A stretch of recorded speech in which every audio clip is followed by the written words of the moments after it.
Senhoras e senhores, boa noite a todos.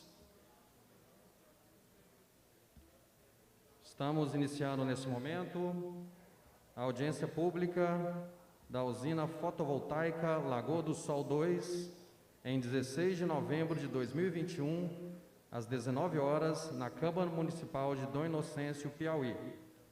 Já a mesa diretiva já está composta pelo gerente de licenciamento da SEMAR, senhor Felipe Gomes da Silva, pela auditora técnica da SEMAR do Piauí, senhora Aline Lima Araújo, pelo representante do empreendedor da Enel Green Power, senhor Ramiro Paulino Júnior, pela coordenadora de estudo de impacto ambiental e representante da empresa Caruso, que é responsável pela consultoria do EIA da usina fotovoltaica Lagoa do Sol 2, senhora Valéria de Jesus Moreno de Lemos.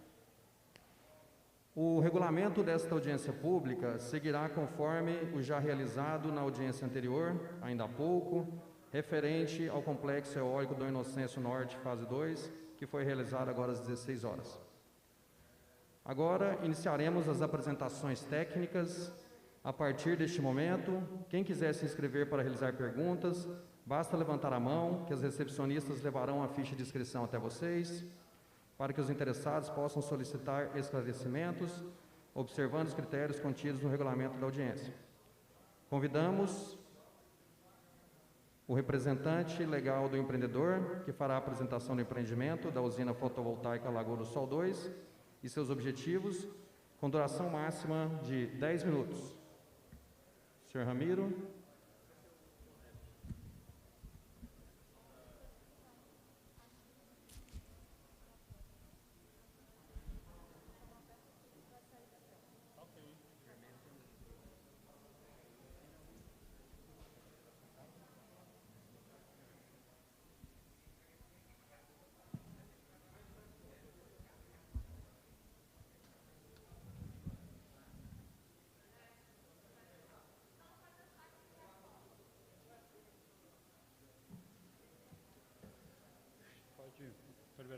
Opa, boa noite, pessoal. Fazer só uma introdução técnica do projeto, então. Primeiro sobre a tecnologia, né? A parte do sistema elétrico ela é muito similar à eólica, né? Então a gente tem a geração na usina, eleva a tensão, passa para a transmissão. Isso vai até o centro de consumidores e é distribuído para os consumidores, né? A gente e qualquer tipo de estabelecimento, né? A diferença óbvia que a geração aqui é a partir do sol, então ela é realizada por meio de painéis equipados com células fotovoltaicas, que são células com materiais específicos que geram corrente elétrica quando submetidos à iluminação solar, né? É um efeito que já existe, né? Já se tem conhecimento há muito tempo, mas que só recentemente ficou economicamente viável, né? Ser utilizado como geração. Então, sobre o projeto, esse é um projeto que ainda está em estudo, né? Que a Enel está planejando para o futuro. A configuração atual dele é um projeto com uma potência instalada de 285 MW de potência instalada, numa área de 596 hectares, né? O projeto solar, é claro, ele tem uma característica muito diferente, que é uma área concentrada, né? Não é distribuído como eólico. E a gente está planejando esse projeto, né, para utilizar boa parte da infraestrutura que já existe, né, para os projetos de Lagoa dos Ventos 3 e 5. Então a gente vai usar a mesma subestação, né? Essa é uma utilização que é bastante sinérgica, né? Porque as fontes elas são complementares, né? Em geral, quando uma está no máximo, a outra não está. Então a gente consegue compartilhar a infraestrutura.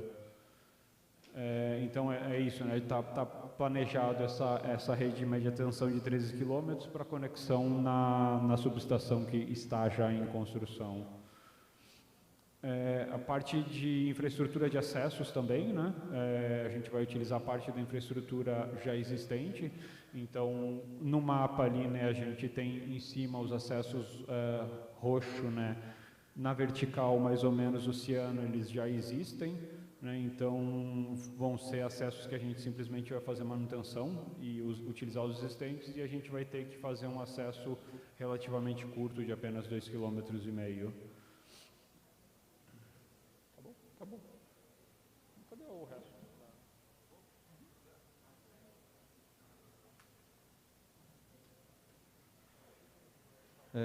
Senhoras e senhores, convidamos o representante da consultoria ambiental, da Caruso, para apresentar o estudo ambiental, objeto desta audiência pública, no prazo máximo de 1 hora.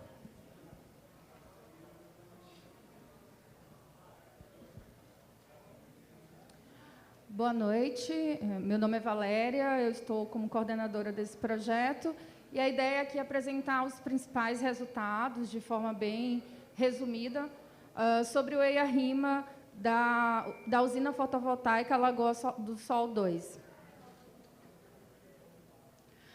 A Caruso Júnior é uma empresa de consultoria com sede em Florianópolis, né?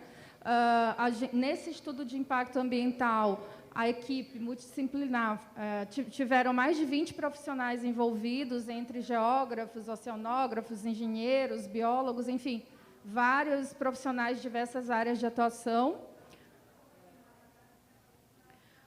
E como é composto o estudo de impacto ambiental? No geral, o EIA desse empreendimento ele tem 16 volumes, tá?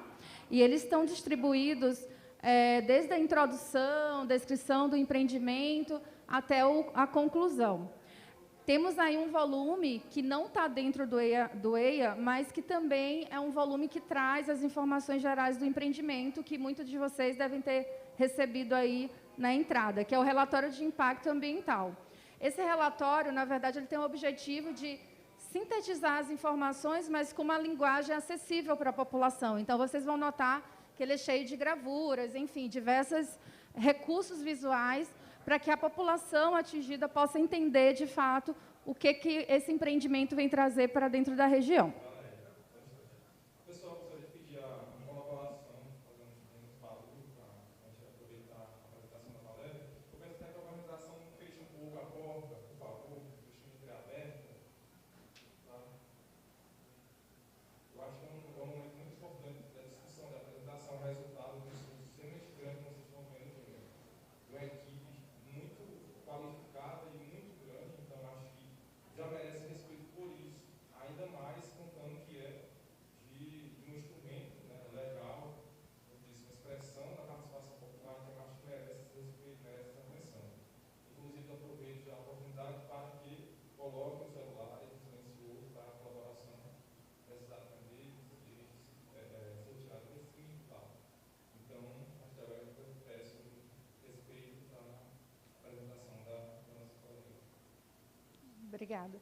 Esse é o momento, tá, para tirar as dúvidas. Então, vamos ficar atentos.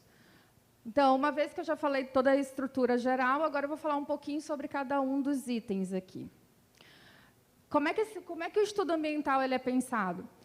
Primeiro, a gente tem que conhecer a característica desse empreendimento. Quais são as atividades que ele vai desenvolver, né? Que tipo de atividade é necessária para a construção. A partir do momento que a gente entende isso, a gente, então, passa para uma etapa de diagnóstico. Agora, eu preciso entender como é essa região de inserção desse empreendimento. Então, eu tenho, de um lado, as informações do projeto, do outro, eu tenho as informações acerca da região, que, no caso, é do Inocêncio, Lagoa do Barro, do Piauí. E aí, com essas informações, eu consigo identificar os possíveis impactos, os impactos prováveis de acontecer do empreendimento, né, dentro da sua área de inserção. Conheci os impactos, então agora a gente parte para as medidas, né? Então, identificar que medidas são medidas mitigadoras, medidas de controle, monitoramento. E essas medidas elas vêm consolidadas num capítulo chamado Planos e Programas Ambientais. Isso aqui é um aspecto geral, mas na frente eu vou falar um pouquinho mais de cada um deles. Mas antes da gente pensar na implantação do empreendimento, tem um capítulo aí que é quando a gente estuda as alternativas. Como que se chegou em Dom Inocêncio? Como que se chegou nessa área onde vai ser implantado o empreendimento? Então, algumas características são importantes de se considerar. Primeiro, para uma usina fotovoltaica, precisa de sol, né?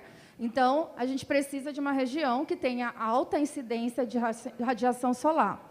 Então, encontramos no Piauí, inclusive o Piauí é um dos estados com grande incidência de radiação solar, por isso os empreendimentos dessa natureza têm se expandido bastante.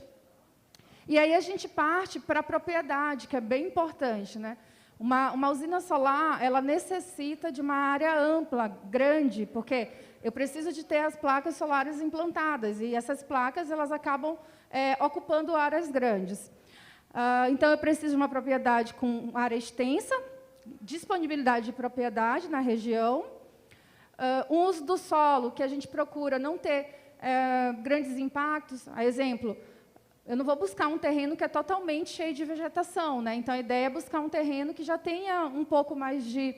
já seja antropizado. Quando é que é antropizado? É uma área que já está sendo impactada. Então, depois de todas essas análises, a gente conseguiu, né, o empreendedor conseguiu chegar, então, na gleba, denominada Porteiras e Fazendas Circundantes. Esse é o nome do terreno, digamos assim, onde vai implantar a usina. Vou falar um pouquinho sobre as áreas do empreendimento, as áreas de influência. A gente viu lá no início que a gente entendeu como que é a caracterização do empreendimento. A gente precisa, então, para ir a campo e fazer o diagnóstico, a gente precisa entender qual é essa minha área de atuação. Então, a gente tem aí a ADA, que nada mais é do que a área que vai ser ocupada pela usina. Então, a área diretamente afetada, porque é a área que vai sofrer o impacto direto, já que vai ter que ser construído, né? A AID, que é a área de influência direta, então, a área em que a gente analisa que os impactos podem se manifestar de forma mais direta. Então, ela abrange, né, ela está além da ADA, no seu entorno imediato. E a AII, que é a área de influência indireta, que é onde os impactos eles se manifestam de forma mais indireta. Então, muitas das vezes, nem sempre um determinado impacto, quando ele está abrangido, ele até chega nessa área de influência indireta, porque ali o impacto ele já ocorre de uma forma mais branda, digamos assim. Então, lá a gente tem a caracterização, né, do empreendimento, que a gente falou lá no início, que a gente precisa entender como é que o empreendimento vai ser construído. A gente entende quais são as modalidades e o que seriam essas modalidades.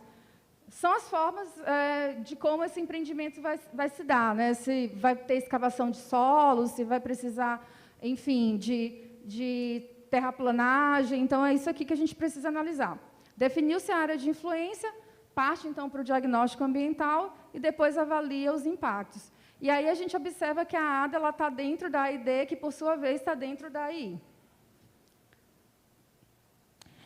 Para esse empreendimento, a conformação da área de influência ela é um pouco diferente, né? O meio biótico e físico eles têm uma relação muito direta. Então, a gente utilizou as unidades hidrográficas da região, porque são formas da gente fazer limítrofe, né? de áreas, enfim. Então, a ADA é a área do empreendimento, a AID são o agrupamento de pequenas bacias hidrográficas, de cursos pequenos. Essas bacias são definidas por cursos principais, né? E a AII, que é uma área maior, é delimitada pela bacia hidrográfica do Riacho Itacoatiara, que é o principal curso d'água que tem aqui para a área do empreendimento. Mais na frente a gente vai ver. Então, aqui está a representação das 3 áreas definidas para o meio físico e biótico. Já para a área do meio socioeconômico, a gente avalia de uma forma um pouquinho diferente, porque a gente está tratando aqui das comunidades, né? Então, aquela área lá do meio físico já não se adequa para essa definição. Para a área de influência, então, continua a ADA, né, que é aquilo que a gente falou, a área do empreendimento, mas aí a gente vê aqui uma diferença. Para a AID, a gente utilizou os setores censitários. O que é os setores censitários? São as menores unidades que a gente tem do IBGE. O IBGE é uma instituição federal. E, nesse setor censitário, a gente consegue identificar várias características das regiões. Vocês devem ter visto, em algum momento, alguma pessoa representando o IBGE, indo na casa de vocês, fazendo aplicação de formulários. Essas informações todas, elas são consolidadas nesse banco de dados do IBGE. Então, para a gente, que é pesquisador, é uma ótima base de dados para que a gente tenha um ponto de partida. Então, a AID considera esses limites desses setores censitários, e aí são os municípios interceptados, né? Apesar da gente ter aqui o empreendimento em 2 municípios, que é do Inocência e o acesso pegando Lagoa do Barro, a gente entende que algumas atividades elas podem acabar ocorrendo nos municípios vizinhos, como, por exemplo, acesso de caminhões, da obra. Então, por isso, a gente também considerou os outros municípios, que é Capitão Gervásio e Queimada Nova. Tá? Falando agora um pouquinho do resultado do diagnóstico. Então, a gente tem 4 grandes áreas do diagnóstico: meio físico, que são solos, clima; áreas protegidas, que são unidades de conservação, a exemplo, né? E o meio biológico, que são os animais aí, e a flora, a vegetação. Meio socioeconômico, que são as comunidades. Então, como é que foi definido o diagnóstico? A gente tem uma orientação do órgão ambiental da SEMAR, que é um termo de referência que sai com todas as informações que a gente precisa atender. Então, a gente parte para um levantamento de dados secundários, a exemplo do IBGE, que eu falei para vocês, né? Então, ali é uma fonte de dados secundários. E depois a gente vai para o campo com a nossa equipe de profissionais multidisciplinares. E aí a gente tem, então, o final aqui, o diagnóstico. Quais são os resultados que a gente obteve aí com os diagnósticos das áreas? Para o meio físico, a gente estudou todos esses temas: clima, sismicidade, hidrologia. Nem todos eu vou falar aqui, porque senão ficaria muito extenso. Então, a gente trouxe alguns resultados interessantes aqui. Primeiro, para a parte de climatologia, né? Isso é uma coisa que todo mundo já deve observar. Então, a gente tem aqui na região 2 estações do ano muito bem definidas. Então, período chuvoso, ele que inicia lá em novembro, a gente deve estar começando aí, né? A gente vê que a vegetação está começando a ficar verdinha. Então, é um indicador de que começou a chuva na região. E aí vai até abril, né? Então, assim, o gráfico ele é bem fácil de entender. Tudo que tiver com uma barra maior é porque é o período em que chove mais. E aí a gente tem o período seco, que vai, então, de maio até setembro. Um ponto importante, por conta exatamente desse período seco, as condições aqui climáticas da região, é a qualidade do ar, né? Então, é um ponto de atenção que a gente observou para o meio físico. Isso porque a gente já tem indicadores, com base nas análises que foram feitas, que a qualidade do ar na região já não é muito boa, por conta da suspensão de areia, né? Muito por conta também da característica da região em termos climáticos, né? Muito seco, com pouca chuva, então acaba tendo suspensão de areia, de particulados, que a gente chama, que são essas areias, né? Em relação ao relevo, a área do Parque Solar, que foi até, inclusive, uma coisa que eu falei lá no início sobre a alternativa locacional, ela é uma área um pouquinho mais plana. Isso é importante, inclusive, para implantar as placas solares, com um pouquinho de suavemente ondulado, que a gente chama, né? Então, a área do parque é essa área aqui delimitada de vermelho. Então, a gente pode observar realmente que, em detrimento do que está no seu entorno, eu tenho uma área um pouquinho mais plana. Já a rede de média tensão, que é onde eu vou ter o escoamento da energia até a subestação, eu já tenho uma área um pouquinho mais, com um terreno mais fortemente ondulado. E aí, seguindo a característica da região, para os solos, que é o que a gente chama de pedologia, a gente identificou 4 tipos de solos. Aqui eu tenho um exemplo de um dos solos, que é um neossolo. O neossolo significa que é um solo que é novo, então, porém, pouco desenvolvido. Então, dá para a gente ver aqui que tem até umas características de pedra, enfim, porque o solo é pouco desenvolvido. Mas também a gente identificou solos bem desenvolvidos, que são os latossolos. A gente consegue ver aqui que a gente chama de perfil, que eu tenho um perfil maior, né? A gente não identifica, por exemplo, rochas aqui. Então, quer dizer que o solo é bem mais desenvolvido. Porém, ali na ADA, que é a área do empreendimento, eu tenho mais argissolos e latossolos, tá? Solos mais desenvolvidos. Ainda no meio físico, um dado importante é que, apesar da gente ter identificado que a região, a área do empreendimento no geral, ela não tinha alta ocorrência de possíveis cavidades, né, ou abrigos, mesmo assim a gente identificou em campo, com a equipe de campo,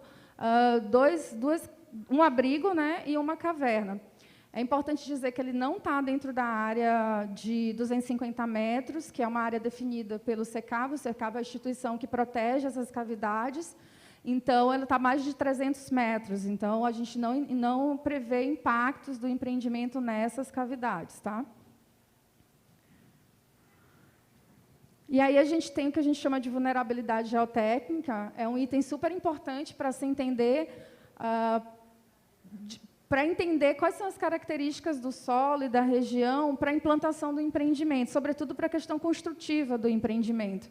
Então, nessa ocasião, a gente acaba fazendo o que a gente chama de integração de vários temas. Então, a gente usou aqui climatologia, informações sobre as rochas, informações sobre os relevos, solos e a cobertura do solo, né? Se é um solo exposto, se tem vegetação e se não tem. O resultado disso sai um mapa que a gente chama de vulnerabilidade geotécnica, que é exatamente identificando as áreas que a gente precisa ter mais cuidados e as áreas que não são tão preocupantes. A classificação que a gente gera é uma área estável, ou seja, essa área, do ponto de vista construtivo, é uma área aceitável, né? Não vou ter grandes problemas de erosão, por exemplo. Aqui a gente tem um exemplo de erosão, então essa área aqui é uma área possivelmente instável, né? Por isso que a gente vê aqui erosão. Só que para a ADA, olha só, 92% da área ela está dentro de uma área estável, exatamente porque é uma área plana, que foi o que eu mostrei para vocês um pouquinho antes. Em relação aos cursos d'água, a gente tem aqui, eu vou falar só mais no geral, né? Aqui são os cursos d'água que foram mapeados para a área de influência indireta, então é a maior área que temos. E aí o curso d'água principal aqui é o Riacho Itacoatiara, que ele vem desde aqui e aí isso aqui são tudo que a gente chama de contribuintes, né? Cursos d'água menores contribuintes. Como é que é o regime hídrico, né? O regime desses cursos aqui na região? A gente, quando tem período seco, eles desaparecem, porque não tem chuva, não tem escoamento. E, no período chuvoso, a gente apresenta. Isso aqui foram 2 campanhas que foi feita, né? É importante falar que a gente fez campanha com a sazonalidade. Então, aqui a gente tem exatamente uma foto do mesmo ponto no período seco e no período chuvoso, o que confirma dizer que a gente tem aqui um regime de escoamento intermitente, que é exatamente isso. No período seco, eu não tenho curso d'água, e no período chuvoso ele aparece. E aí eu vou falar um pouquinho em geral, mas não vou me ater para até não ficar tão cansativo. Aqui são algumas medições de coletas que a gente fez em campo. Então, a gente fez coleta de qualidade da água só no período chuvoso, porque é quando tinha escoamento superficial, né, curso d'água, rios. A gente fez análise de qualidade da água subterrânea, e aqui, sim, a gente usou em 2 períodos, tanto no chuvoso quanto no seco. E a avaliação sonora, que é para a gente entender como é que a região, assim, como é que são o ruído na região, né? No geral, é bem característico, principalmente na área do projeto, é bem característico de zona rural, então, mais silencioso. Os únicos ruídos que foram observados nas medições foram de carros, de trânsito, de pessoas. E aí, falando um pouco sobre áreas protegidas, que são unidades de conservação, áreas de preservação permanentes, que são aquelas definidas no entorno dos cursos d'água, reservas legais e áreas prioritárias. O resultado do diagnóstico identificou, então, que a gente não tem unidade de conservação, tá, na área de influência, então, próxima aí dista aí a 50 quilômetros da ADA, né, da área do empreendimento. Aí, áreas de preservação permanente, sim, a gente tem, onde tem curso d'água, eu tenho o APP, né, que a gente chama, que aí são aquelas áreas no entorno que precisa ser preservada. Então, basicamente, são áreas de proteção de nascente e de curso d'água, de rios, riachos. Um ponto importante é sobre as áreas de reserva legal. Aí sim a gente identificou várias reservas legais na área do empreendimento. Então ele falou lá de 595 hectares, né, de área ocupada. Então reserva legal ocupam 438. Então aqui é passível de medida, que é justamente realocar essas reservas legais, que é um instrumento que é comumente feito em relação à implantação de empreendimentos. E áreas prioritárias para a conservação da biodiversidade, a gente não identificou também, tá? Ainda do meio biótico, a gente então vai falar um pouquinho aqui da vegetação, que é a flora, e sobre a fauna, que são os animais. Também a gente acaba várias linhas de análise, né? Aqui a gente fez um resumo de quais seriam elas.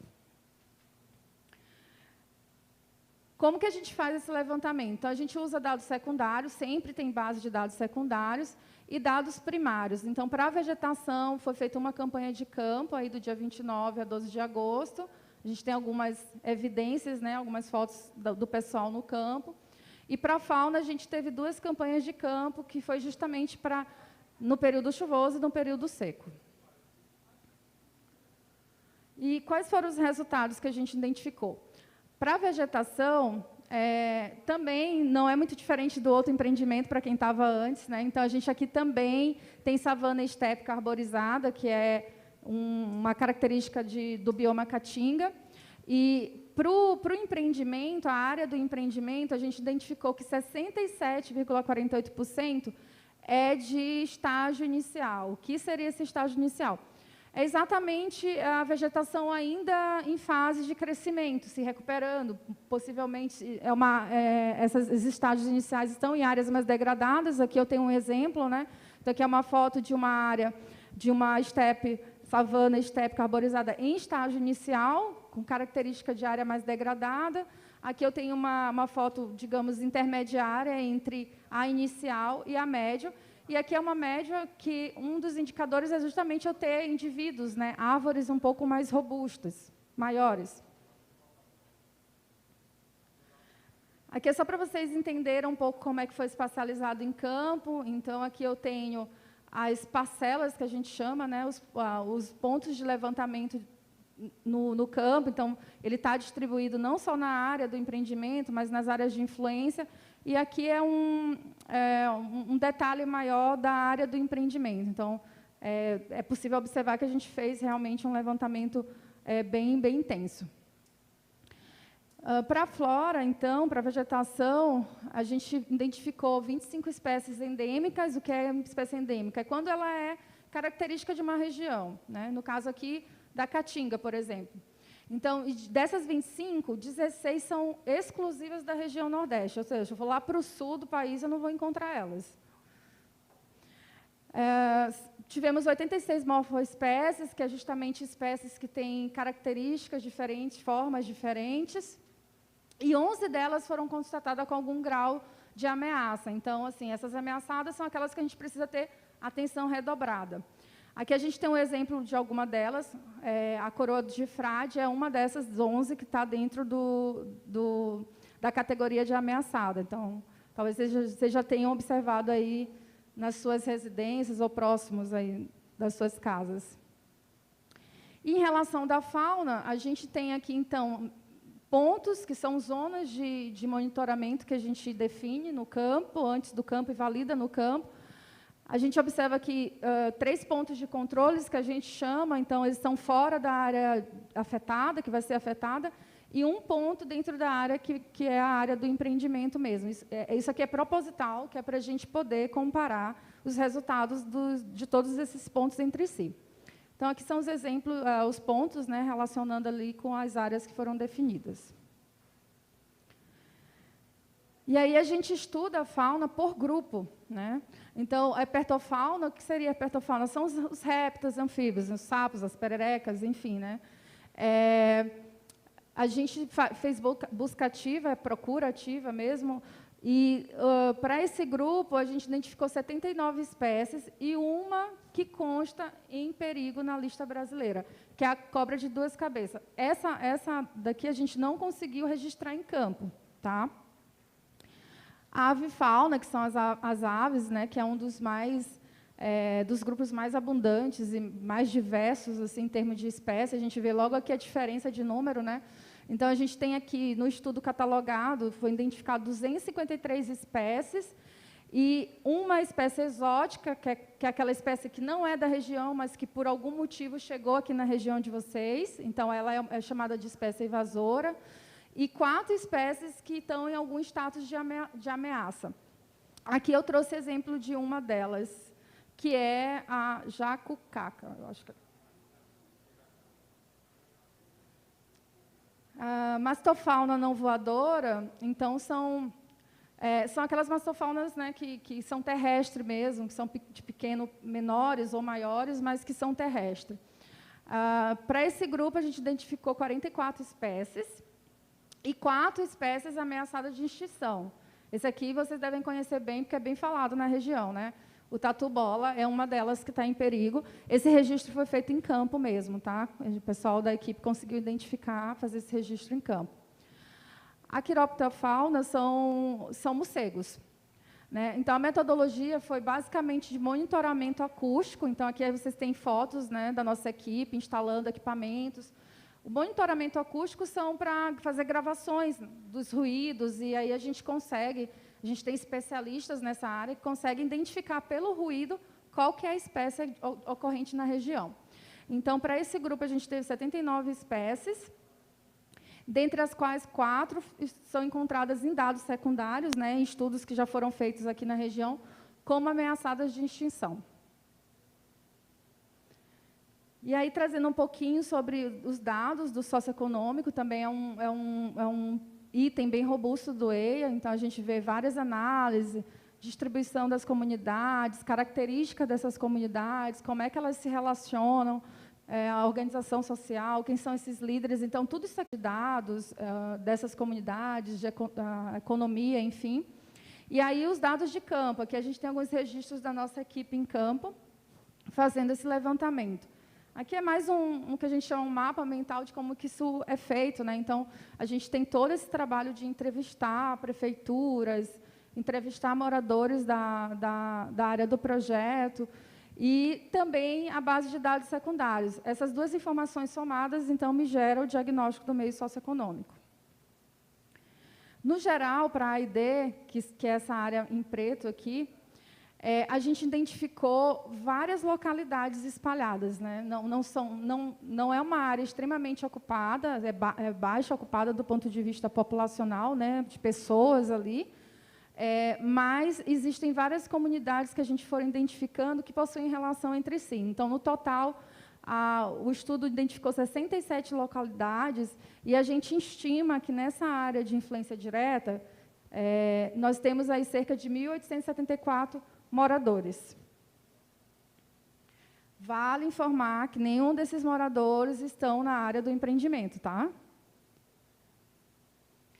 E aí uma característica geral de como que se comporta essa população, né? Então, a gente tem majoritariamente, né, a maior parte dela está em zona rural, né? Então, dos municípios pequenos, são municípios de pequeno porte na região do Piauí.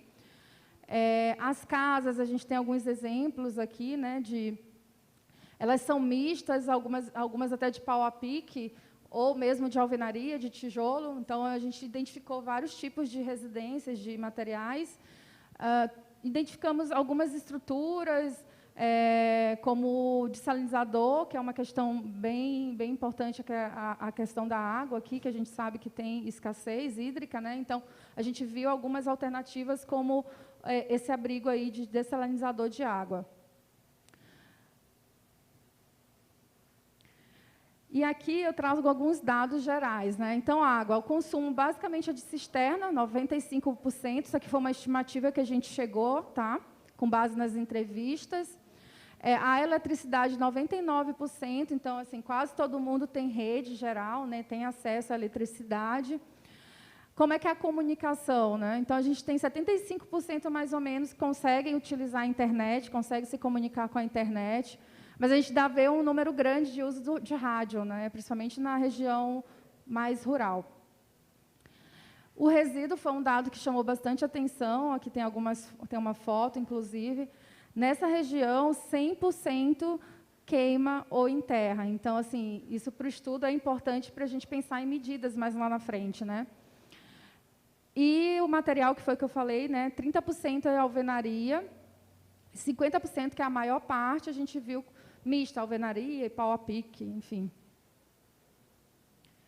E aí, para fechar aqui a parte do sócio, que é sempre importante a gente citar sobre duas possibilidades de comunidades tradicionais, que são os territórios indígenas e as comunidades remanescentes de quilombos, porque essas duas comunidades elas são protegidas, né? Então, para a região, a gente não identificou, tanto que, em consulta formal, que a gente fez à FUNAI, em 4/8 saiu um ofício, né, exatamente confirmando o que a gente tinha identificado em campo, que não há registros de reivindicação fundiária ou estudos ou áreas próximas ao empreendimento. A gente até identificou uma, mas que está a mais de 15 quilômetros, então já não teria efeito do empreendimento sobre essa comunidade. E a remanescente de quilombola, também em 12/7 aí de 2021, INCRA, que hoje é o INCRA que está responsável, né, sobre essa questão da temática dos quilombola. Então, eles emitiram um ofício indicando que não foram identificadas CRQ na ID do empreendimento. A gente trouxe aqui 3 comunidades, Poço do Cachorro, Jabatozinho e Barra das Queimadas, mas nenhuma delas está próxima ao empreendimento, tá? Foi identificada, né, em campo, no município, mas nenhuma delas está próxima ao empreendimento. E aí a gente parte agora para a identificação dos impactos. No geral, a gente tem vários atributos que a gente chama, então a gente identifica qual que é o meio do impacto, se ele é positivo, se ele é negativo, se ele é uma ocorrência certa, se ele vai ser provável, ou seja, quando ele é provável, ele pode acontecer, mas ele pode não acontecer. Então, cada impacto mapeado, a gente vai classificando para entender qual deles é mais prioritário ter ações e quais a gente precisa só monitorar e controlar para não acontecer. Como que a gente identifica os impactos? Então, primeiro a gente parte da macroatividade. O que seria essa macroatividade? A instalação do parque solar. Depois eu penso na atividade geradora. Então, qual é a atividade geradora? O que vai modificar o meu meio? Supressão de vegetação, que é a retirada da cobertura da flora, né, da vegetação. Cortes e aterros, né, que a gente precisa fazer corte no relevo para poder deixar plana a área. E movimentação de veículos e equipamentos. Então, essas aqui são atividades geradoras. O aspecto, que é o solo exposto, ou seja, eu já tenho supressão da vegetação, eu tenho a supressão da vegetação, logo, esse solo vai ficar exposto. E aí, o efeito, o resultado final é o impacto, né? Nesse caso aqui, a gente tem o impacto de indução de processos erosíveis e assoreamento de corpos hídricos. Se eu não tenho vegetação, eu tenho solo exposto, então eu tenho probabilidade, né, de ter esse impacto aqui. O EIA, como um todo, a gente identificou 25 impactos ambientais, 7 deles são positivos, em sua maioria para o meio socioeconômico, a gente vai ver lá na frente, e 18 impactos são negativos. Quando a gente pensa aqui sobre cada meio físico, biótico e sócio, a maioria deles tem relação com o meio sócio. 14 dos 25 são impactos relacionados ao meio sócio. E as fases do empreendimento, que é quando é o planejamento, que a gente está vivendo agora, né, que é justamente o rito da audiência pública, é das atividades do planejamento, que é dar publicidade ao EIA. A gente vê que são poucos impactos, né, na maioria é mais expectativa da população, por isso a importância da gente estar realizando essa audiência hoje para a população, para esclarecer essas dúvidas. 23 deles, eles estão ligados à fase de instalação. Então, a maioria dos impactos, ele é instalação. Então, acabou a fase de instalação, a gente tem, no final, aí, 9 impactos para acompanhar.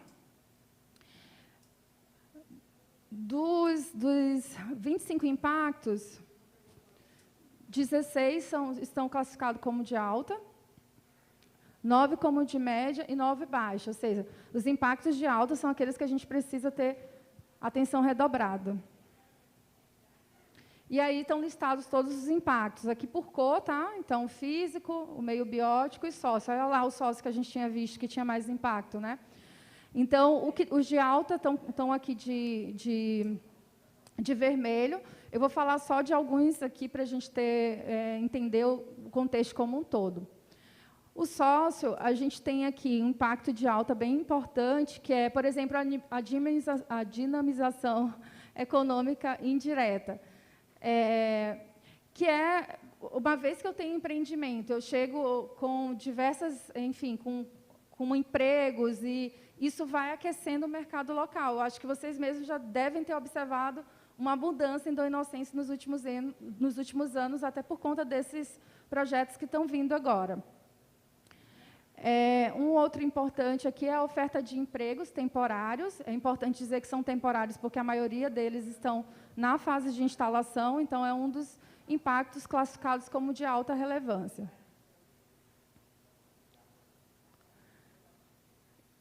Pensando depois dos impactos, agora a gente vai analisar o prognóstico ambiental. O que seria o prognóstico ambiental? A ideia aqui não é adivinhar o futuro, não, mas sim prever possibilidades de cenários para buscar ações, para o empreendimento buscar ações, para, inclusive, prevenir que algum desses impactos aconteçam. Então, dentro do prognóstico, a gente avalia duas situações. O cenário tendencial, que a gente chama, ou seja, e se esse empreendimento não se implantar? Como é que a região vai ficar? E o cenário-alvo, que é o cenário do estudo ambiental, enfim, que é a implantação e a operação do empreendimento, só que com as medidas ambientais. Aqui é basicamente um fluxograma de como acontece, eu não vou me ater tanto, porque a gente entraria numa área muito técnica, mas para vocês entenderem que a gente passa por diversas análises até chegar nesses cenários de tendência. Então, existem várias etapas aí que a gente vai percorrendo para chegar no resultado final. E o resultado desse estudo, o que ele nos trouxe? Aqui a gente estudou mediante vários eixos, recursos hídricos, solo, a paisagem, então tem todos os eixos temáticos que a gente chama, para todos os meios que foram analisados. O que a gente identificou? No resultado geral, então, assim, hoje, atual, que é o diagnóstico que não traz essas informações, a gente está tendo um pouco de perda ambiental. Então, atualmente, a gente já tem perdas ambientais. E sem o empreendimento, eu vou ter mais perdas ainda. Com o empreendimento, a gente tem uma atenuação. Por quê? Porque o empreendimento, para ele se instalar, ele precisa ter medidas ambientais. Então, essa implantação de medidas ambientais acaba atenuando alguma perda de qualidade que hoje já existe na região. Então, assim, vocês depois podem ver até no próprio RIMA, tem maiores detalhes, mas a gente analisou cada uma dessas temáticas, e o resultado final é que, com o empreendimento, a gente consegue ter melhoria de qualidade ambiental. E aí, falando um pouco das medidas, né, a gente identificou os impactos lá, e agora a gente tem que pensar nas medidas ambientais. Então, temos a característica do empreendimento, o diagnóstico, passamos pela avaliação de impactos, agora é o momento de propor medidas ambientais para que esse empreendimento possa ser viável. Em relação a medidas ambientais, a equipe técnica, né, do EIA propôs 16 programas ambientais. Aqui não tem todos eles, mas tem alguns. O plano de gestão ambiental é como se fosse o nosso cargo-chefe, o que está lá, né, com todos os outros programas ali embaixo. Então, por isso, ele tem atuação nos 26 impactos, né, os 25, um dos impactos se repete para mais de uma fase, por isso aqui está 26. O plano ambiental da construção, que é um plano exclusivo para a fase de construção. Por que ele precisa existir? A gente viu lá, né, que a maior parte dos impactos estão na fase de instalação do empreendimento. Então, exatamente por isso que a gente tem que ter um plano específico para essa fase. Então, o plano ambiental da construção ele é específico para a fase de instalação. Gerenciamento de resíduos sólidos, programa de sinalização e controle de tráfego. Aqui, sempre embaixo, eu vou ter dizendo a fase do empreendimento que ele vai atuar e quantos impactos ele tem, quantos impactos esse programa tem como forma de mitigar, né? E ali a gente tem o programa de controle e monitoramento de níveis sonoros, que é para identificar o impacto, para minimizar o impacto de aumento do ruído, né? Até por conta de movimentação de maquinários, enfim. Programa de controle de supressão, então a gente sabe se tem supressão, se tem espécies ameaçadas, a gente precisa resgatar essas espécies para ter medidas lá na frente, então essas medidas estão dentro do programa de controle. Monitoramento da fauna, né, já que a gente identificou aí algumas espécies ameaçadas de extinção. Comunicação social, então o empreendedor ele precisa estar sempre em comunicação com a comunidade, principalmente a comunidade que vai ser diretamente afetada, que são aquelas 67 localidades que eu falei um pouquinho antes.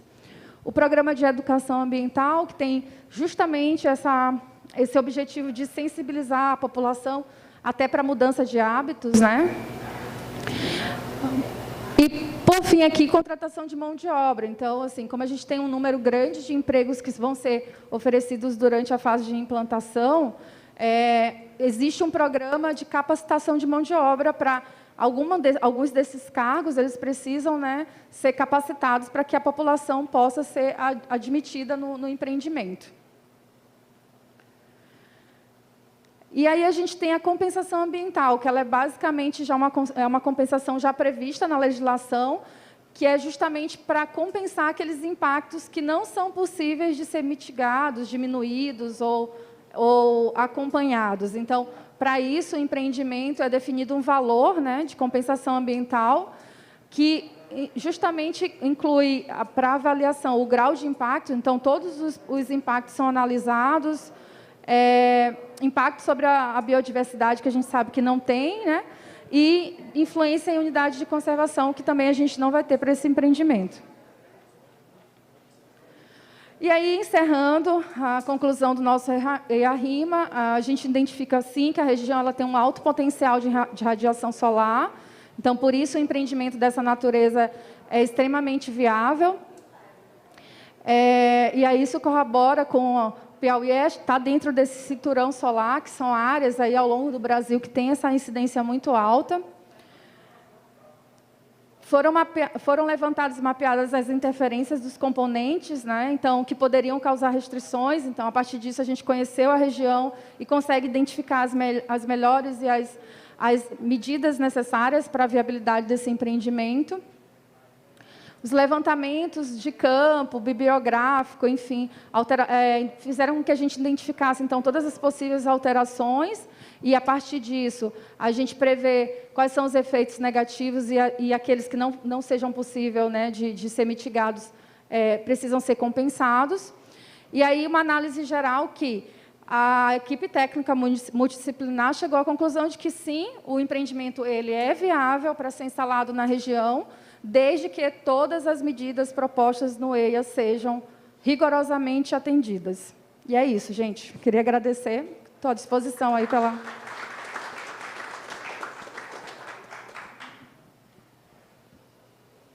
Obrigado, Valéria. Iniciando aqui a fase dos debates, das perguntas. Primeiro foi uma pergunta do senhor Edivaldo Dias, que é referente à audiência passada, mas acaba que é um impacto comum, né, a ambos os empreendimentos, que é relativo às estradas de acesso. Ele pergunta que providências vão tomar nas estradas que tem mata-burro, porque estão danificando os caminhões, acho que os caminhões pesados estão danificando, né, esses mata-burros e dando prejuízo aos proprietários. Aí, caso alguém da Eno, da representante da outra empresa, da Senai, responda, mas eu estendo a pergunta também para a esse empreendimento também, uma vez que esse impacto é comum, né, a ambos os projetos.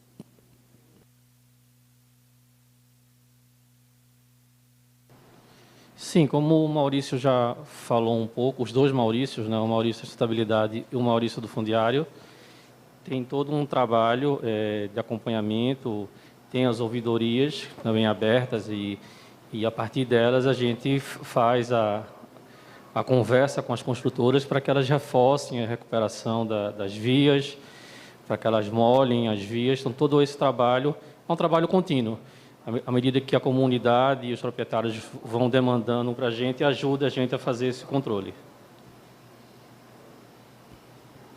Certo. É através da comunicação, né? No canal de comunicação da empresa. Isso, como o Maurício já colocou, tem a ouvidoria móvel, que é um veículo que passa pelas comunidades, onde a pessoa pode registrar, e todos esses registros das ouvidorias são tratados internamente, são endereçados internamente para se buscar o que pode ser feito, e é dado um retorno no final para aquela pessoa, além da própria CAI, que é a Comissão de Acompanhamento do Empreendimento, que também é itinerante, que é um espaço agendado e divulgado, essas reuniões, onde a comunidade também pode se manifestar e apresentar suas questões.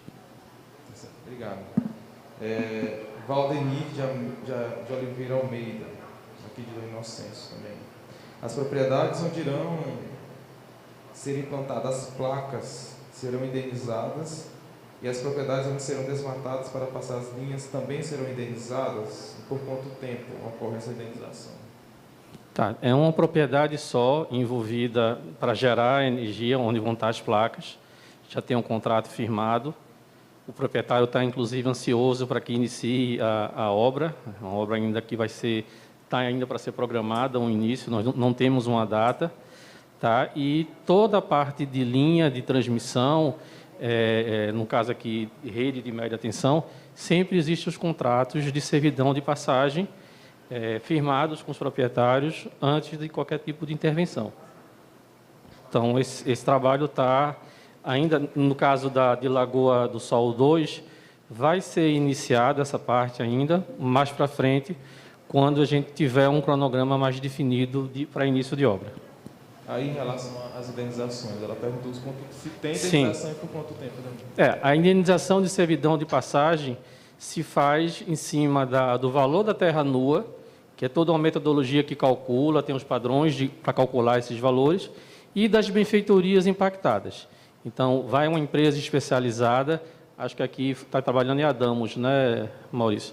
É uma empresa que trabalha com isso há mais de 20 anos, ela vai fazer o cadastro do proprietário, depois ela vai levantar a parcela que vai ser impactada, aí ela faz o laudo daquela parcela. Em cima desse laudo, a própria equipe da Adamos busca o proprietário para apresentar o laudo, os valores que foram apurados, para negociar a assinatura do contrato. E é um pagamento só, não é um pagamento para o proprietário onde tem a placa ou onde tem o aerogerador, aí você tem pagamentos mensais, anuais. Mas para quem está sendo indenizado, é uma indenização, para quem está uma servidão de passagem. Então, é pago uma vez só o valor completo, terra nua mais benfeitorias. Aguinaldo de Oliveira Macedo, aqui da Secretaria de Educação de Dom Inocêncio. Uma vez concluída a obra de energia solar, ela irá fornecer energia para todo o Brasil ou será prioridade para determinadas regiões do país? Acho que cabe a explicação do SNI, né? Isso. Todos esses empreendimentos, eles geram energia aqui. Essa energia é levada até uma subestação, como o Dornelles explicou, e de lá ele é jogado no sistema interligado nacional.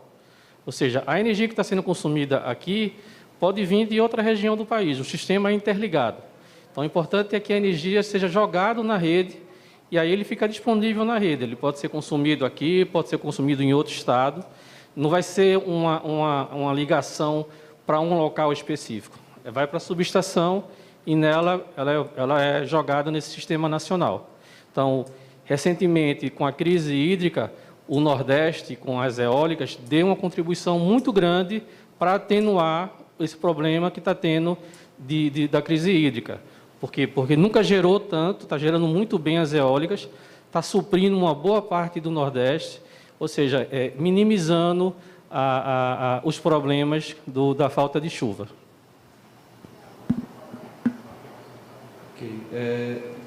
Outro questionamento, Valdenir. Uma vez iniciada a obra, o que a empresa executora da obra fará em prol das comunidades vizinhas ao parque, que serão prejudicados com a poluição do ar causada pela poeira e também a destruição da mata, que é fonte de alimento dos animais? chamar o Maurício aqui de novo para... Olá novamente, boa noite mais uma vez.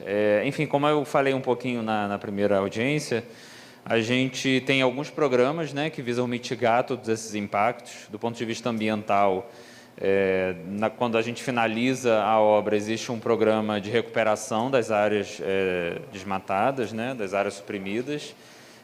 Logicamente, a gente não vai repor no mesmo local onde a gente tira, mas é reposto em áreas próximas, né, ao empreendimento. Então, toda a parte de flora, né, principalmente, ela é reposta, né, compensando aquilo que foi retirado. E do ponto de vista de programas, né, como eu também, reforçando o que eu falei na nossa primeira reunião, a gente tem diversos programas, né, sociais, inclusive, voltados aí para o bom relacionamento e para manter sempre a parceria aí com a comunidade, né? O nosso objetivo é sempre existir de forma integrada e de maneira tranquila, né? Porque, afinal de contas, quando o empreendimento fica pronto, a gente vai conviver, além da construção, a gente ainda convive, vocês ainda vão ser nossos vizinhos e nós seremos os vizinhos de vocês durante pelo menos 20 anos, né? Então, a ideia é a gente sempre manter a convivência mais pacífica e harmoniosa possível. Exemplo de programa são os programas de capacitação, como eu já citei, né, os programas de capacitação de mão de obra. Existem programas também voltados para os fornecedores locais. Existem programas de educação que são feitos nas escolas, que são feitos também nas comunidades. Existem programas, por exemplo, de incentivo, não necessariamente... Para esse projeto aqui, a gente ainda não tem, né, todo o plano formado, né, a gente está ainda no início da montagem desse plano, da criação desse plano de projetos, mas como exemplo, né, a gente tem programas de incentivo à apicultura da região, a gente tem programas de apoio à assistência técnica rural, enfim, algumas iniciativas que a gente pode, sim, trazer para os vizinhos aí do empreendimento, tentando amenizar os impactos que a gente causa e tentando ajudar também no desenvolvimento local, que é uma das principais, um dos nossos principais objetivos, né? É ajudar com o desenvolvimento, desenvolver a região mais do que ela é hoje, tá? Certo, obrigado. Eu acho que é importante também que se diga o seguinte, que a SEMAR, como órgão ambiental, né, que pede a licença, que tem esse poder de polícia administrativa sobre o empreendimento. Então, o empreendedor ele tem esse programa para acompanhar esse programa de comunicação social, recolher essas reclamações e verificar se aquilo que eles propuseram aqui é eficaz. Não sendo possível, não sendo atendido, existe o órgão ambiental, que é quem tem a tutela, digamos assim, sobre esse empreendimento. Então, aqui está a face do licenciador do órgão, mas existe a face repressiva também do órgão na eventualidade de não dar certo esses programas e dos impactos não serem mitigados. Então, nessa possibilidade, a gente pode revisar isso, né, ensejar o empreendedor para revisar o programa, modificar a estratégia para mitigar os impactos, né? Até mesmo aqui na região de São Raimundo, existem empreendimentos que essa aspersão de vias não deu certo, não foi eficiente, uma vez que já é uma região que sofre um déficit hídrico muito grande, né? É claro que vocês utilizam reutilização de efluentes e tal para fazer isso. Mas não sendo possível justamente porque é uma região que sofre de estresse hídrico, então, pelo menos, por exemplo, aplicar uma camada de pavimento básico na interseções de comunidades, por exemplo, seria uma outra medida, né? Mas isso aí vai ser resultado do acompanhamento, né? Justamente decorrente dos programas ambientais, especialmente a comunicação social, que recebe esse feedback da população que é justamente impactada, né? Só para reforçar uma parte importante aqui, o primeiro empreendimento que foi apresentado, que é o empreendimento eólico, esse já tem cronograma, lógico, depende das licenças que ainda que estão em análise na SEMAR, mas a gente está se planejando para começar em março. Se tudo der certo, em março a gente está começando, como o Dornelles apresentou. Esse outro projeto solar, ele está em outro estágio com relação ao eólico. Ele está ainda em desenvolvimento, né? A gente está buscando as licenças. Aproveitamos a oportunidade aqui de ter os dois empreendimentos em Dom Inocêncio para fazer as duas audiências, mas é um projeto que está em outro estágio. A gente não tem um cronograma ainda de iniciar a construção desse projeto. O anterior, que foi o outro EI apresentado, o eólico, sim, a gente está trabalhando com foco de começar em março. Acho que isso é importante deixar bem frisado. A Niceia de Souza pergunta qual o destino do lixo será gerado na obra, se tem algum projeto de reciclagem previsto para...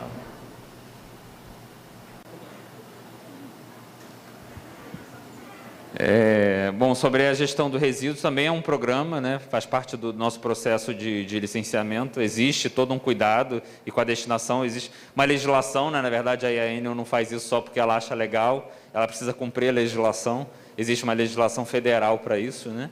Então a gente tem toda a preocupação com todo o resíduo que é gerado dentro da planta, nada disso, nada do que geramos dentro do nosso empreendimento vai para algum local sem o devido licenciamento, né? A madeira vai para um determinado local, o concreto vai para outro determinado local, se sobra papelão ou qualquer outro tipo de resíduo, isso tudo tem seus pontos e seus recebedores, né? Licenciados, credenciados para que eles possam receber.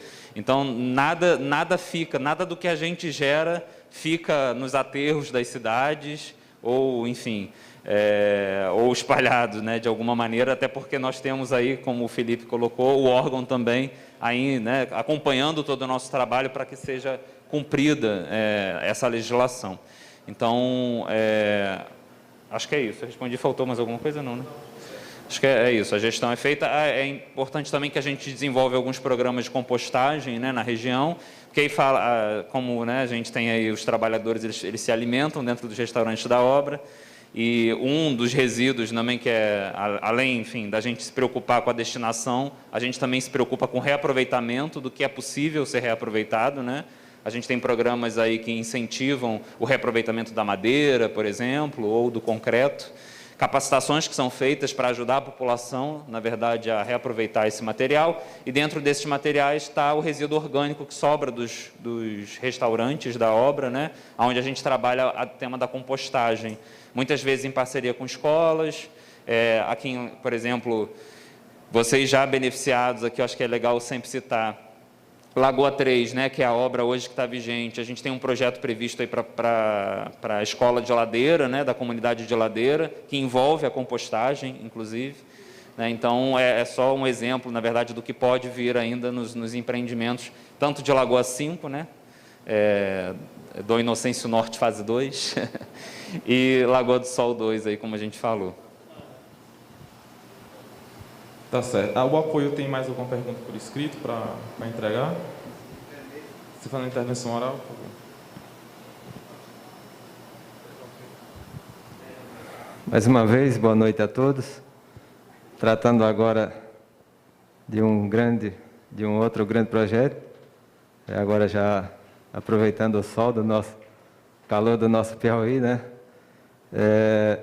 Eu pude acompanhar o início desse projeto eólico aqui em Dom Inocêncio desde o início, quando a Casa dos Ventos e outras empresas estiveram já iniciando seus estudos.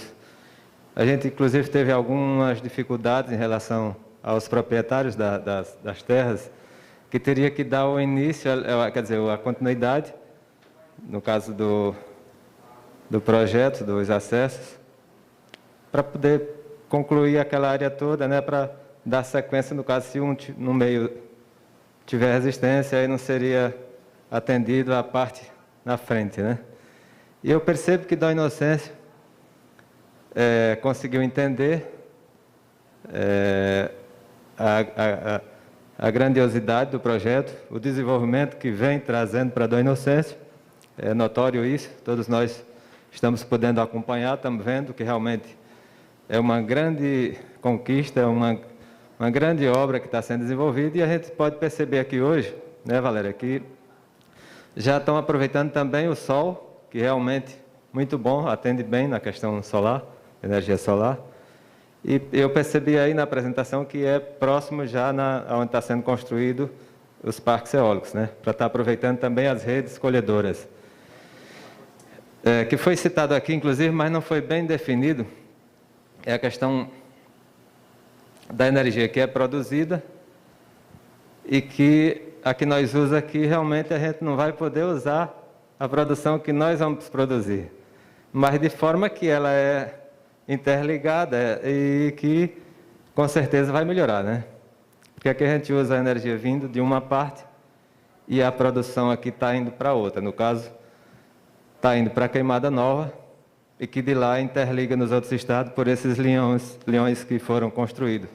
Inclusive, um ainda está em fase de construção. Mas que de maneira que, como é interligado, é claro, vai nos beneficiar. Esse é um dos pontos positivos. Nós temos alguns pontos negativos, como foi citado aqui na pergunta do Edivaldo, que é em relação aos mataburros. Os mataburros ele já é um problema desde a construção desses leões. E principalmente nessa área que está sendo construída, esses parques eólicos e esse solar, é uma região que é toda cercada. Todos os proprietários ali têm seu cercado. Então, é várias cancelas, é vários mataburros, e que realmente isso tem trazido problema para os proprietários. Então, não é um problema para se resolver com a ouvidoria, não. É um problema já para estar sendo colocado no projeto, porque realmente as pessoas vêm aguentando, mas vai chegar uma hora que não vai mais, como foi citado aqui pelo Edivaldo. Então, realmente porque desde o início que a gente tem esse problema aqui no município. A Andrade Gutierrez, que construiu esse leão aqui de cima, tentou ajudar algumas pessoas, mas não foi suficiente. Nessa outra área aqui, eu não sei nem dizer como é que está em relação a isso, mas que tem vários problemas. Então, já é para ser colocado, inclusive, ver como é que vai fazer essa questão, né? Porque realmente o município só em si não tem como atender. Acredito eu que seria uma obrigação da empresa também, porque, como foi perguntado, é o excesso de peso dos caminhões que danifica. Por ser estradas vicinais de pouco acesso, a pessoa não vai construir um mataburro de alta poder de peso, né? Então, o problema seria esse. É justamente isso. E, como eu falei na anterior, no acesso, eu acho que seria interessante que a gente discutisse a possibilidade da Neoenergia estar vendo o melhoramento, pelo menos do acesso à sede, aos canteiros, que é onde tem o maior fluxo de veículo. Como a gente citou aqui, não dá para resolver o problema da poeira, né? Mas que se você construir uma base, que ela tenha um material adequado, que aguenta um peso, que não vai estragar com facilidade, até a poeira vai diminuir, com certeza. E também vai diminuir o desgaste, né? Então, você vai resolver um problema antecipado, você já tem o projeto, é claro, sabe onde vai ser construído, sabe como é que vai ser tudo. Por que não adiantar essa parte? Que a gente já sabe que é um problema que vai vir. Então, o meu pedido será esse. Eu procuro sempre estar acompanhando, estou à disposição de vocês no que for preciso. A Câmara de Vereadores aqui está à disposição para estar ajudando, até mesmo porque nós somos colocados aqui pelo povo, é para isso. Então, por isso que eu procuro sempre estar atento, estar sempre, porque várias perguntas surgem para a gente também, né? Não só aqui hoje, eu acho que aqui hoje não surgiu todas as perguntas que vêm até a gente. Então, por isso é que eu estou tomando o tempo de vocês. Muito obrigado, estamos à disposição. Só respondendo um pouco o que o Valtinho colocou, está previsto, sim, nos contratos fundiários, tá? Uma vez que a gente fez uma intervenção numa propriedade, a gente tem que manter a propriedade individualizada. Ela não pode ficar aberta, que permita que os animais venham a sair, venham a fugir. Então, esse tipo de intervenção está previsto e é justamente o trabalho que a equipe do Maurício Barros, não o Maurício da Estabilidade, faz, fazer esse acompanhamento durante a obra para identificar aonde precisa fazer mata-burro, cochetes e etc. Tá?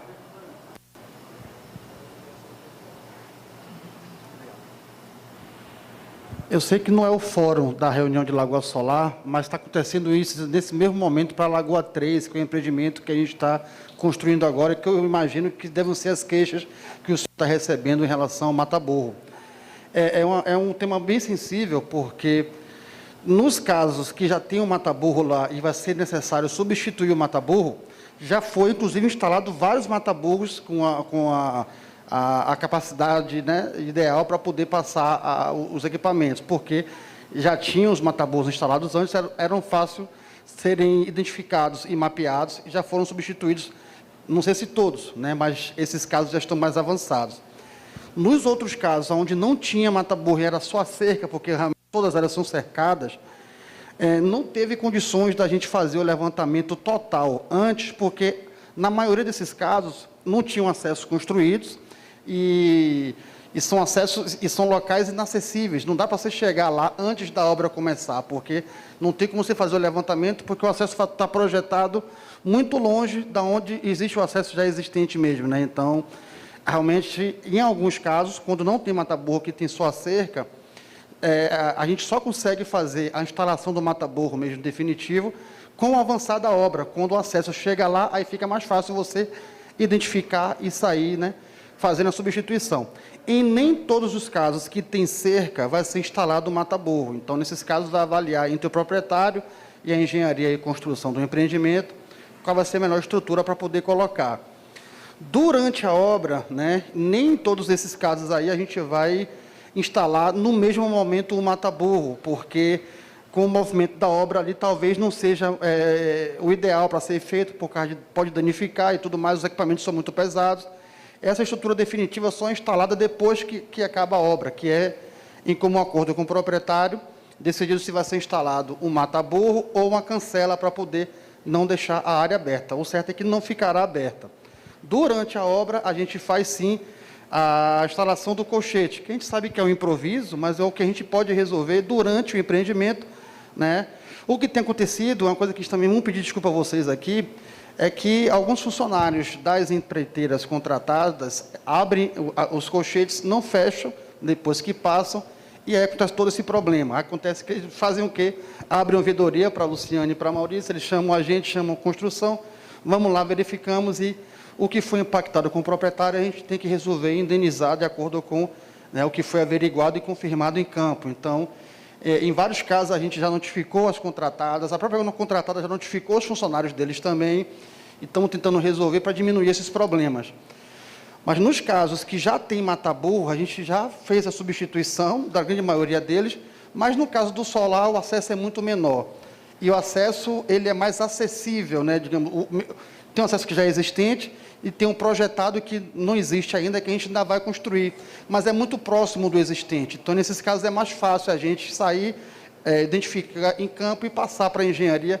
Como o senhor falou, foi uma fala muito feliz, porque tem que ser feito mesmo no começo do projeto, mas nem todos os projetos a gente tem condições de chegar nesses pontos onde vão ser colocados os mata-burros, porque, no caso do eólico, é uma área muito mais inacessível do que o solar. O eólico fica no alto da serra, então, para você chegar no alto da serra, onde não tem nenhum acesso, é bem difícil você subir, né, sem trilha, sem nenhuma picada, sem nada.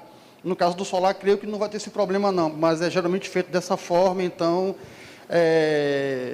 e, pelo menos em Lagoa 5, vamos copiar o que está dando certo com Lagoa 3, para poder dar menos problema possível para vocês, tá bom? Mas, de qualquer forma, o canal de comunicação é o mesmo.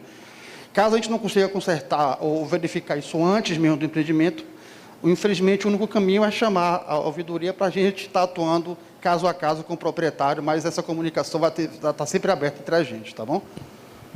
Tá. Eu acho que essa aqui é para o Maurício, então tem mais uma pergunta aqui. Para esse aqui, da sustentabilidade. O Laerte de Souza pergunta, gostaria de saber sobre as contratações e capacitações, acho que da mão de obra local, né? E sobre a duração das obras. Sobre Lagoa do Sol 2, foi o que o Ramiro colocou aqui, a gente ainda não tem um cronograma, né, para essa obra. Para a primeira obra, a gente já falou, né, de Lagoa 5, aí, que deve, a previsão, né, tudo dando certo como o Ramiro colocou, a gente inicia em março, né, com previsão de finalização para 2023, julho de 2023. E as contratações também, reforçando o que eu falei anteriormente, a gente tem faz parte da nossa política a contratação do máximo de pessoas possíveis na região, né, entendendo que existem, né, reforçando mais uma vez o que eu falei antes, existem sim vagas que, infelizmente, a gente não consegue encontrar na região, porque são vagas muito técnicas, e nem sempre a gente consegue ou tem tempo hábil para oferecer aquele curso técnico até que a obra comece, né? Porque são cursos que, às vezes, você tem que ter formação de 1, 2, 3 anos, né? A depender da necessidade. Então, não é um curso que, de fato, mesmo que a gente comece agora, a gente conseguiria atender essa obra de Lagoa 5, por exemplo, mas, como eu falei, cursos mais rápidos a necessidade da obra, que assim que a gente tiver definido o plano, né, provavelmente essas turmas devem ser divulgadas a partir do mês de janeiro, essas vagas, né, e aí a partir dessa capacitação a gente vai indicando, na verdade, para o processo seletivo, é sempre importante, né, não existe aí uma garantia também de fazer um curso nosso e automaticamente ser contratado, né, é importante que a pessoa se capacite e passe no processo seletivo, né, porque não é a Enel que contrata diretamente quem vai entrar no parque ou não. São as empreiteiras, né? A Enel contrata empresas para construir o parque para ela. Então, são essas empresas que contratam as pessoas.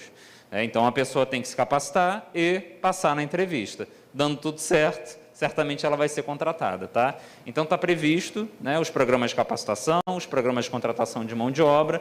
Eu acredito que, mais tardar, aí no início de janeiro, vocês já vão ter todo o movimento em relação tanto a... Oi? Para eólica, lembrando para a Lagoa 5, tá? Para eólica. Para a Lagoa do Sol, a gente ainda não tem esse planejamento, porque não temos cronograma pronto ainda. Tá? Então, a partir do início de janeiro, para a eólica, certamente já vocês vão observar o movimento já na cidade de divulgação e de cadastramento aí de mão de obra, pensando no início desse projeto eólico. Tá bom? E esse projeto solar, quando a gente finalizar o desenvolvimento e viabilizar a implantação dele, ele vai levar mais ou menos uns 15 meses para ser construído. É mais ou menos uma periodicidade aí que a gente imagina que, iniciando, com 15 meses, a gente consegue finalizar a construção. Tá certo, obrigado. Nós não temos mais perguntas escritas, mas alguém quer fazer uso da palavra para alguma pergunta, alguma sugestão? Bom, então, não tendo mais nada, eu gostaria de agradecer em nome da SEMAR. Você quer falar mais alguma coisa? Só para complementar aqui em relação aos jovens, a gente tem uma ideia de criar uma lei municipal, um programa de incentivo ao jovem, ao primeiro emprego. E aí eu estou vendo a necessidade, porque nós temos muitos jovens aqui no município que não têm a qualificação adequada, as empresas não tem como pegar, porque além da qualificação, então a gente pretende criar essa lei e a lei ter um incentivo às empresas, para as empresas estar buscando esses jovens. A redução de impostos, alguma coisa relacionada a isso, a gente vai discutir com a gestora do município para a gente estar ajudando nessa parte. Muito bom. Bom, então, em nome da SEMAR, agradecer a Enel por mais uma parceria aqui na realização desta audiência pública, parabenizar a Caruso Ambiental e o SENAI pelos brilhantes estudos ambientais produzidos, tão constantes aqui do licenciamento ambiental. É importante que se diga, a gente critica muito nos pareceres, mas eu acho que quando o trabalho é bem feito, é importante também que se reconheça. Isso ajuda muito na nossa análise e a garantia também da gente expedir essas licenças ambientais, né, e fazer esse monitoramento. E também parabenizar pelas explanações aqui desta audiência. Então, não tendo mais nada a declarar, eu declaro encerrada a audiência pública. Obrigado a todos, boa noite.